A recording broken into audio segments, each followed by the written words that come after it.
Hi guys, பார்த்தீங்கன்னா இன்னும் 3 நாள் ஆசிஸ் டெஸ்ட் சீரிஸ் வந்து ஆரம்பிக்க போகுது. நம்ம ஆசிஸ்னா என்னன்னு தெரிஞ்சுக்கலாம் வாங்க. ஆசிஸ்னா என்னன்னா இங்கிலாந்துக்கும் ஆஸ்திரேலியாவுக்கும் நடக்கக்கூடிய ஒரு சீரிஸ், ஓகேங்களா? அதாவது தொடர், சிறப்புமிக்க ஐகானிக் தொடர், ஓகேங்களா?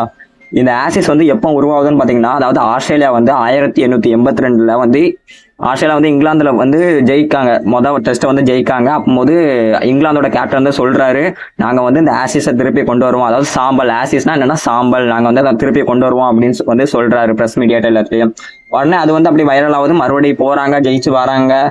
இவ்வளவு சிறப்புமிக்க தொடர். இது வரைக்கும் இந்த சீரிஸ் வந்து 73 டைம் வந்து நடந்திருக்கு. இதுல வந்து 33 டைம் இங்கிலாந்தும், 34 டைம் ஆஸ்திரேலியாவும், 6 டைம் டிராவும் ஆயிருக்கு. இப்போ கைஸ், இன்னும் கொஞ்ச நாள் 3 நாள் ஆசிஸ் வந்து ஆரம்பிக்கும் போது யாரும் மிஸ் பண்ணிடாதீங்க. வரலாற்று சிறப்புமிக்க தொடர், இதெல்லாம் ஐகானிக் சீரிஸ், பார்த்ததான் பார்க்கணும் கன்ஃபார்ம். அதெல்லாம் மிஸ் பண்ணிடாதீங்க. நம்ம சேனல்ல ஆல்ரெடி இந்த சீரிஸோட ஃபுல் அப்டேட், ஸ்குவாட் எல்லாம் அனௌன்ஸ்மெண்ட் நம்ம சேனல்ல கொடுத்துருக்கோம். மறக்காம போய் பாருங்க. இன்னொரு வீடியோல வந்து மீட் பண்றேன். Thank you guys. இதை பத்தி என்ன நினைக்கீங்க கமெண்ட்ல சொல்லுங்க.